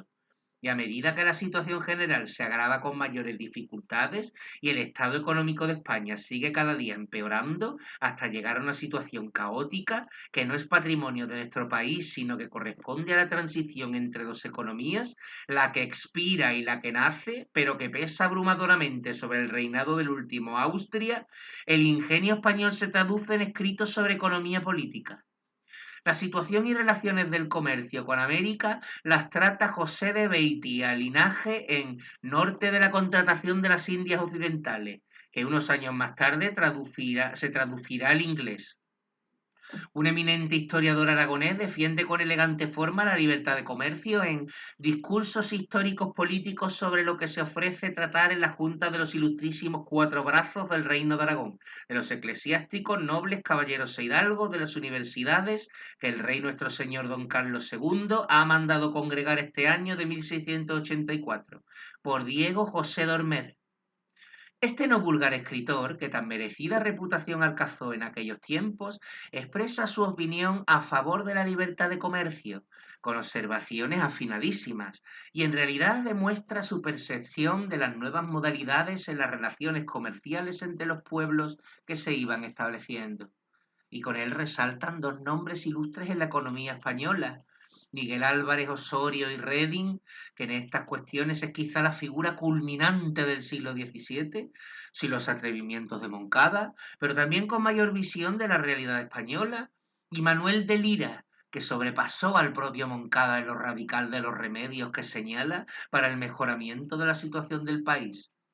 Mucha labor de ciencia económica dejó escrita Álvarez Osorio, pero debemos particularmente citar dos memoriales que dirigió Carlos II. El primero se titula Extensión política y económica para descubrir los tesoros que necesita esta católica monarquía. El segundo, Discurso universal de las causas que ofenden esta monarquía. Semperi Guarino recoge una parte de la obra de Álvarez Osorio y nos la transmite por su biblioteca, y Rodríguez de Campomanes reproduce de él Defensa, Unión y Restauración de esta monarquía y Celador General para el Bien Común, en el apéndice de su informe sobre educación popular. Raola no duda en dirigirle los máximos elogios, y realmente nada ha dicho que no lo mereciera aquel gran economista. Era Manuel de Lira hombre de Estado, con gran predilección por los asuntos económicos. Diplomático, en representación de Carlos II, estuvo en las negociaciones con que terminaron las guerras que siguieron a la de devolución. Su posición en el orden político le permite conocer con más amplitud las tristísimas condiciones económicas por las que se atraviesa España y también el mundo. En comunicación que dirige a Carlos II, llega a proponer una mayor tolerancia religiosa en los reinos de España, con el fin de atraer a los extranjeros para aumentar el comercio y la industria nacionales mediante la inmigración. Pero la voz de Lira era poco atendida, a pesar de su predicamento político. Quizá una tentativa de Carlos II para modificar los procedimientos de la Inquisición tuviera concordancia con las opiniones del consejero. Raola le reconoce el alto valor que tiene en la historia de la economía nacional, pero ni él, ni Sempere, ni Campomanes han conseguido que su nombre se haya popularizado en España. El pueblo español gustaba mejor de las más altas matemáticas, las imponderables del espíritu, y algo le dan la razón los tiempos nuevos, en que la economía excesivamente materialista y sin moral nos trae y lleva en tragedias espantosas. Lo mismo le hubiera ocurrido al turbulento Francisco Martínez de Mata, que no hubiera salido de la crónica anecdótica sevillana en la que entró por los disturbios promovidos a causa de sus predicaciones en la ciudad del Guadalquivir, si no hubiera sido porque Joaquín Costa fija su atención en él como precursor del moderno socialismo científico. Fue Martínez de Mata un entusiasta del sistema industrial y sus pensamientos convergen en efecto hacia el socialismo, pero no se ha de olvidar que en medio de su extravagancia no dejó un momento de pensar en católico. Su memorial en razón de la despoblación, pobreza de España y su remedio es uno de los varios memoriales o discursos con que defendió sus doctrinas. El Santo Oficio no persiguió ninguna proposición de este inquieto economista. Puestos a citar las más atrevidas opiniones propugnadas por españoles en el siglo XVII, señalaremos al autor anónimo de Arcanos de la Dominación, que sostuvo, al decir de Menéndez Pelayo, un sistema semejante a las doctrinas del doctor Malthus y que podríamos considerar como premalthusianismo. No habrá que decir que este pensador no transmite abolengo al tradicionalismo, y solo lo citamos para que se comprenda que es falso cuanto se ha dicho por los enemigos de la religión y los partidarios de la leyenda negra de que en España el pensamiento estaba amordazado. Pertenecen también a este siglo los jurisconsultos que en labor de tales y en relación a la filosofía del derecho se enlazan con la ciencia política. Debemos citar al célebre Francisco Suárez, elocuente jesuita granadino, profesor de teología. Enseñó en Alcalá, Salamanca, Segovia, Ávila, Valladolid y Roma, y más de 20 años en Coimbra, y fue autor del admirable tratado De Legibus, en el que toma como base de su pensamiento la disciplina teológica más pura, y de 23 volúmenes más, impresos en folio mayor, sobre cuestiones de metafísica, teología, cánones, y el famoso tratado Defensa de la Fe Católica, contra el absolutismo sectario de los primeros reyes protestantes de Inglaterra. Juan Bautista Valenzuela Velázquez, el padre jesuita Luis de Torres, Juan de Solórzano y Pereira, quien en Emblemata Centum Regio Político trató además de la relación política con los indios de América, sobre los municipios en Disputatio de Indiarum Iure, y que fue traducida al castellano con el título de Política Indiana. El prócer don Juan Antonio de Vera y Figueroa, que según Palau se llamaba Vera de Ávila, poeta, historiador y diplomático catalán, autor de El embajador. El padre jesuita Gaspar Hurtado, teólogo muy reputado. El mercedario fray Serafino de Freitas, profesor de la Universidad de Valladolid. El eminente teólogo cardenal Juan de Lugo, el autor de Advertencias para Reyes, Príncipes y Embajadores, don Cristóbal de Benavente y Benavides, Francisco de la Pradilla y Barnuevo, el jesuita fray Alonso de Sandoval, el jurisconsulto riojano Antonio Pérez, Juan Francisco Montemayor y Córdoba de Cuenca y el jesuita Antonio Pérez son tantos otros escritores preeminentes que dejaron bien señalado su paso en las disciplinas del derecho y de la filosofía. Y entre estos jurisconsultos y filósofos aparecen algunos regalistas, mantenedores de la escuela de este error, que pronto culminará desgraciadamente en la historia eclesiástica y diplomática de España. Son Francisco Salgado de Somoza, el licenciado Jerónimo de Ceballos y Pedro González de Salcedo, cuyas obras fueron condenadas por el Tribunal de la Inquisición. Sin embargo, de mantenerse con toda su pureza el espíritu católico en las instituciones estatales, España es, en las postrimerías del último rey de la Casa de Austria y a los ojos del tradicionalista, un vasto campo de ruinas. Aquellas normas magníficas que la hicieron grande han sido como vaciadas de su contenido. Las cortes apenas se reúnen y las pocas veces que lo intentan, sus procuradores no tienen la autoridad ni la altivez de los viejos representantes en las antiguas reuniones. Los consejos, es verdad que todavía están en pie, pero han perdido muchas de sus funciones privativas y una burocracia ascendente los va a reemplazar. Su historia pasará un momento de crisis, pues hasta la aureola de integridad que tenían desaparecerá ante las intrigas y dádivas del embajador francés Dacourt, que ha sabido corromperlos para sus fines, según veremos más tarde, consignado por de Flassan. El Santo Oficio se mantiene erguido, como si no hubiera gravitado el peso de los años sobre la institución, pero la realidad no corresponde a esta apariencia. Así vemos cómo el inquisidor Rocaberti ha entrado en los juegos e intrigas de política y diplomáticos, cuando las mascaradas y fábulas del supuesto hechizamiento de Carlos II. Se mantienen los fueros en Castilla, Aragón, Valencia, Navarra, Cataluña, Mallorca, Álava, Guipúzcoa, Vizcaya, pero las intromisiones constantes de los virreyes los van convirtiendo en algo que pierde aquel valor sagrado que se les daba y que era la limitación del poder real. La iglesia está dividida y el clero se entretiene en luchas bizantinas, cuando el enemigo, ahora el quietismo, poco después el jansenismo, siempre el regalismo, llama a sus puertas. Nuestros ejércitos regresan de las plazas evacuadas con sus banderas vencidas, y sin embargo el alma de España está viva, y si alcanzara a remontar el aluvión revolucionario de las ideas hasta llegar a las fuentes del pensamiento político religioso imperante en los tiempos de su grandeza, todavía habría habido esperanzas en un resurgir victorioso y de glorias para el pueblo español. Téngase en cuenta que, por sombrío que sea el aspecto que presenta España en los últimos años del reinado de Carlos II, cuando las potencias extranjeras estudian el reparto de nuestro imperio, sería un cuadro familiar, de dolor si se quiere, pero netamente español el que nos diera aquella época, bien opuesto al de desmoralización que luego seguirá.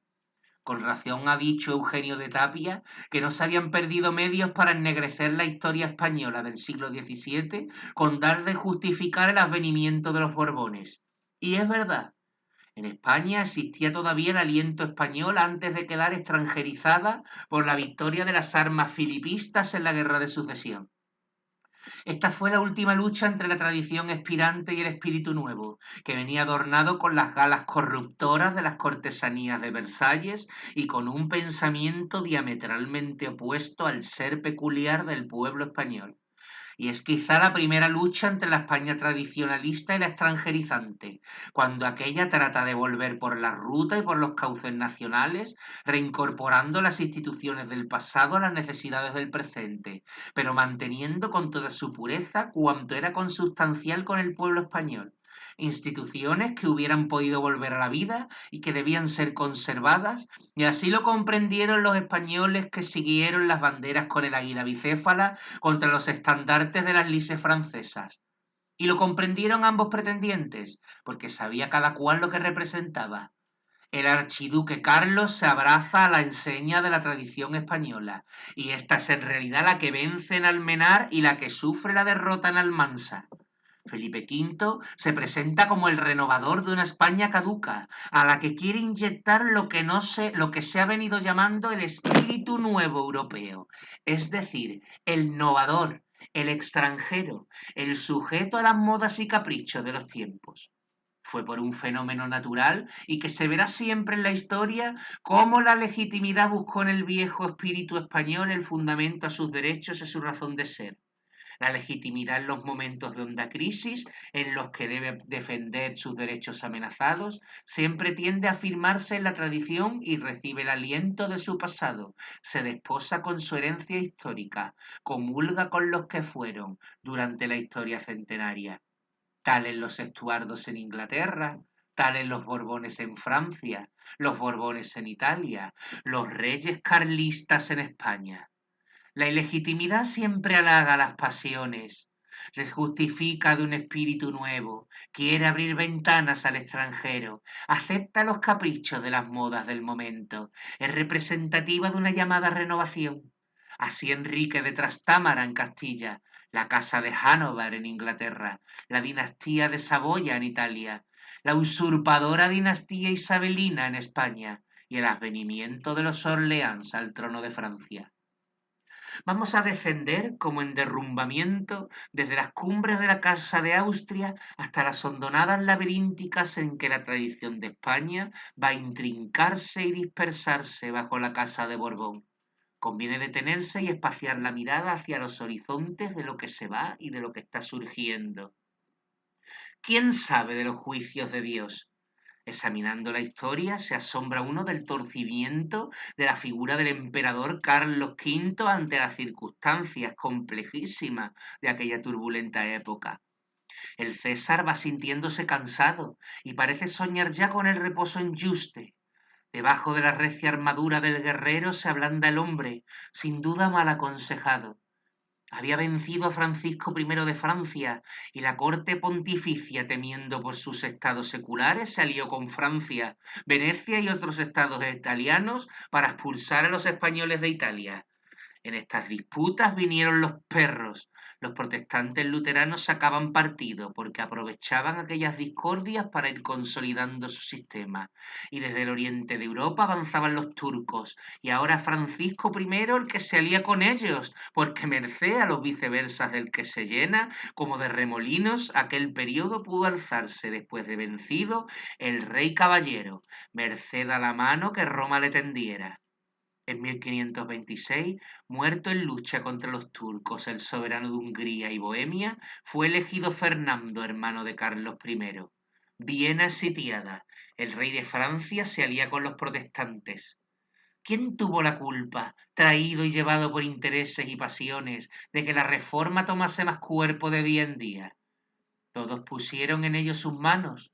Carlos I y el Papa reconciliáronse a la vista del mal principal que se extendía, pero a la vista también del terreno perdido, cae el César en la zona empantanada del mal menor, que siempre fue, es y será el peor de todos los males, y vacilan sus pies y su posición en la dieta de Augsburgo, donde tiene que pedir a los herejes tolerancia para los católicos, y ante su flaqueza se yergue más y más la soberbia de los luteranos, y se niegan los príncipes alemanes a devolver los bienes eclesiásticos de los que se habían apoderado.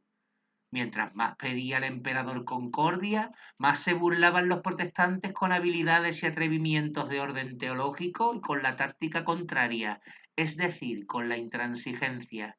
La verdad había cedido sus armas al error. Es la verdad la que no debe transigir. Era aquí el error el intransigente, dispuesto a imponerse por el hierro y por el fuego.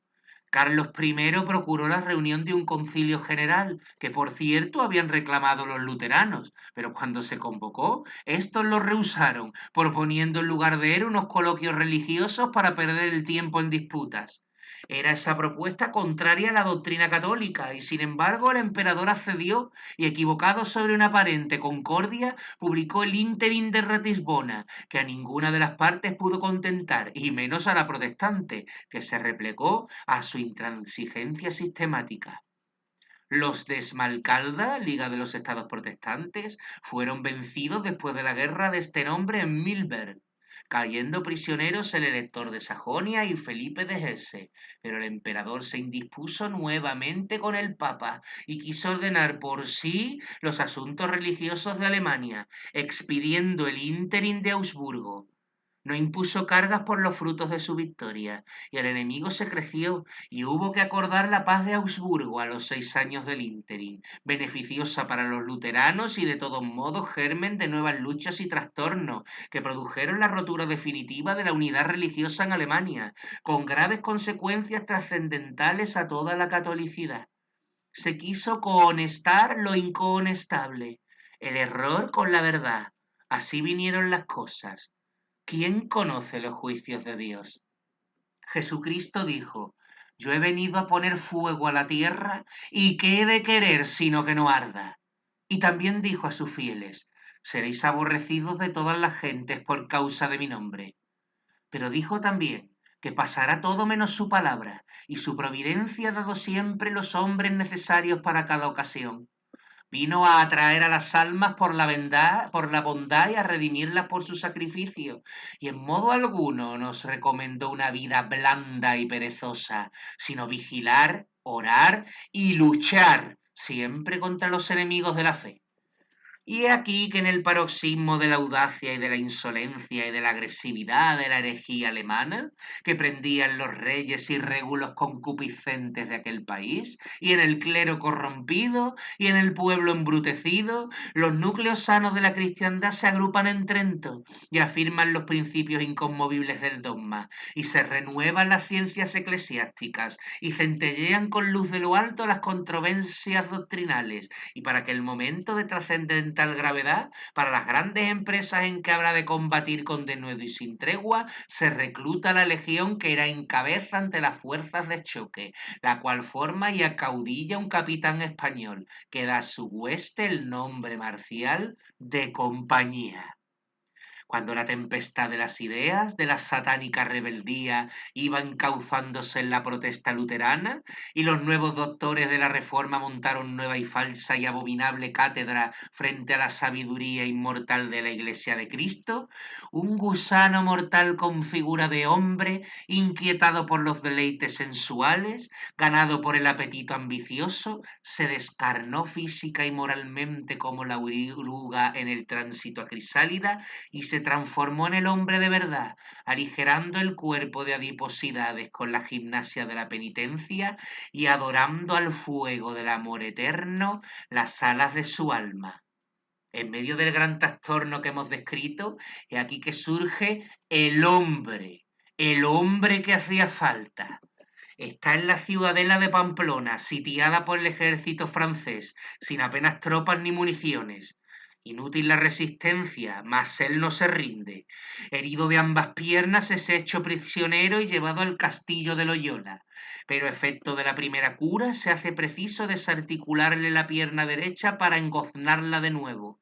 Resiste el mozo la operación sin un gesto de dolor, y como le quedara una deformidad en la rodilla, decide hacerse serrar el hueso saliente, como quien encarga al carpintero la corrección de un inerte mueble defectuoso.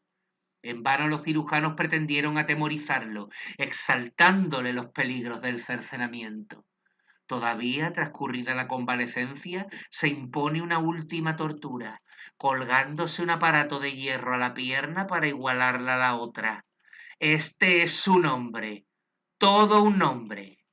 Frisaba a los 30 años. El culto a las armas en aquella época de bélicas empresas no le había dejado tiempo que consagrar a las letras. Para distraer el ocio, mientras soldábansele los huesos, se entretenía en lecturas y leyó, entre otros libros, Una vida de Jesucristo. Las herramientas quirúrgicas no arrancaron ni un gemido ni una lágrima de aquel temperamento irresistible a toda prueba humana. La palabra y el ejemplo del verbo, causa de todo bien, cayendo sobre las pasiones, sobre el orgullo, sobre la concupiscencia juvenil de aquel soldado y tan hombre, iba a ablandarle hasta los extremos de terneza, de abnegación, de humildad, de celo por el bien de sus semejantes, que desde entonces son las fuerzas que le mueven en todos los actos de su prodigiosa actividad. Ignacio de Loyola, corporalmente ingrávido, es desde ahora el modelo de almas rítmicas, equilibrada, invacilante en el camino de la verdadera inmortalidad. Abandona su hogar, cuelga la espada en el pilar de un templo, da a un pobre su lujoso vestido y envuelto en burdo sayal emprende a pie el camino de Manresa. Acógese allí a un asilo, duerme en el suelo, mendiga en la calle, deseando ser objeto del escarnio de las gentes. Descubre en las proximidades de la población una gruta y en aquella soledad se entrega a rigurosa penitencia. El que no era escritor, el que pasó por el mundo entregado a los deleites corporales, concibe y compone en aquel refugio el formidable monumento de sus ejercicios, comparable por su penetración ascética a las moradas de Santa Teresa de Jesús, de un recio vigor el estilo, de una claridad resplandeciente las místicas imágenes de que el libro está encendido. Crisola la más alta temperatura espiritual, allí fue fundida la compañía de Jesús por aquel hombre, todo un hombre, que desde entonces fue un santo, todo un santo. Llevado de su fe, emprende la ruta de Jerusalén para arrodillarse ante el sepulcro en que reposó el Salvador. Tenía la edad de Cristo cuando, conociéndose indocto para evangelizar, comienza como un niño y de condiscípulo con los niños a aprender latín en Barcelona. Luego pasa a Alcalá a estudiar filosofía, después a Salamanca y por último a París, cuya universidad más que centro de estudios parecía una sala de armas, y lucha en duelo al pugnarse ideas contra ideas. Cursando de teólogo con los dominicos, el capitán de la legión en ciernes comienza a reclutarla entre sus compañeros de aulas. Lefebvre y Francisco Javier fueron sus primeros alféreces. Luego la Inés, Salmerón, hacen sus primeros votos en la cripta de Montmartre y quedan citados para reunirse en Roma. Vuelve Ignacio al castillo de Loyola, despídese de sus hermanos, divide entre los pobres sus bienes, funda asilos para los necesitados y a Roma va. Mientras gestiona la bula apostólica de fundación de la compañía, los primeros jesuitas multiplícanse en el apostolado y en las obras de caridad, llegando a proveer de ropa y alimentos a más de 4.000 desvalidos, con los recursos de las limosnas que los nuevos misioneros mendigan. El 27 de septiembre de 1540 se publica la bula instituyendo la Compañía de Jesús. La compañía va a librar grandes batallas contra sectas y partidos que directamente o por derivación proceden del protestantismo. Y en la descomposición de la sociedad genuinamente cristiana, descomposición es desintegración, y cuando los cuerpos se desintegran sobreviene la muerte, los núcleos sociales que la compañía educa en sus colegios y orienta y afirma en las aulas universitarias y en los seminarios constituyen la reserva sana que mantiene con vida aquella sociedad enferma por inoculación de los errores que todo lo invaden. Ignacio traza su plan educativo sobre la virtud, la ciencia y el amor a la patria. En el preámbulo de la cuarta parte de las constituciones de la compañía, el fundador dice: después de ser inoculado en los corazones de los que se admiten a la comunidad el fundamento sólido de la abnegación de sí mismos y del progreso de la virtud, se tratará del edificio de las bellas letras y del modo de servirse de ellas, con objeto de llegar más fácilmente a conocer y a honrar mejor a Dios, nuestro criado y Señor. Desenvolviendo este punto agrega: puesto que las letras humanas, la gramática y retórica de los diversos idiomas, la lógica, filosofía natural y moral, la metafísica, la teología, en fin, y la Sagrada Escritura sirven por lo general para alcanzar este fin, se dedicarán a estos estudios los enviados a los colegios. Harto conocido es el funcionamiento de las instituciones docentes de jesuitas para que sea necesario, y no es este objeto de nuestro trabajo, transcribir todo lo que al caso ocupa esta parte de las constituciones ignacianas. Disciplina sin rigor, vigilancia de la conducta, academias para ejercicios de dialéctica, piedad sin excesivas penitencias, separación del seno escolar del miembro no sano e incorregible, etc. No a todos los discípulos aprovechó el influjo de sus maestros, pero sí a la mayoría. De los colegios de jesuitas salieron pontífices, cardenales, literatos, generales, magistrados y otras actividades de gloria universal, aparte de las eminencias de la propia compañía, como teólogos, geógrafos, astrónomos, matemáticos, químicos, naturalistas, filósofos, gramáticos, críticos, investigadores, historiadores, pedagogos, oradores, legión de sabios de todas las disciplinas del humano conocimiento, en las que se desarrollaban con reputación universal. No hablamos de los políticos jesuitas, porque contra la fama que han pretendido darle sus adversarios para combatirles mejor, la imparcialidad obliga a declarar que, aparte alguna que otra individualidad, la Compañía de Jesús, por despego, por conciencia, que no juzgamos, de una responsabilidad que estima contraer, no distinguiendo entre parecer o conducta, en el deseo de captar para Dios todas las almas, o por ser fiel a ese u otro designio preconcebido, no suele entrar de lleno. La herejía luterana había ido trascendiendo del propio país a los escandinavos y a las regiones nórdico-orientales. Se engarza con las más antiguas sectas que todavía sobreviven, precursoras del propio protestantismo. La secta reformada de Calvino no se impone menos en la porción de Suiza de habla francesa, y por allí se extiende en Francia. Polonia, aunque predominante en la fe católica, siente la herida de la división religiosa, que es causa en muchas de las discordias que la arruinaron. En Austria, gran parte de la nobleza se hace protestante. En Hungría, el avance del error fue apagado por el celo de los jesuitas. El cisma de las Islas Británicas tiene un proceso especial. Italia, a pesar de algunos chispazos, y España resisten a la reforma herética, porque a la canónica y de costumbre se habían adelantado los reyes católicos con Jiménez de Cisneros. España despliega con más decisión que nadie la bandera de la contrarreforma, y la compañía marchará a su vanguardia. Esta firmeza, su inflexibilidad y la influencia en muchos órdenes, por el don de sabiduría y de consejo que tienen los jesuitas, y por casi la hegemonía que ejercen cerca de la juventud, particularmente en Francia, les van concitando nuevos adversarios, como pronto se verá en las intrigas y feraz campañas que les presentan los jansenistas y otros partidos.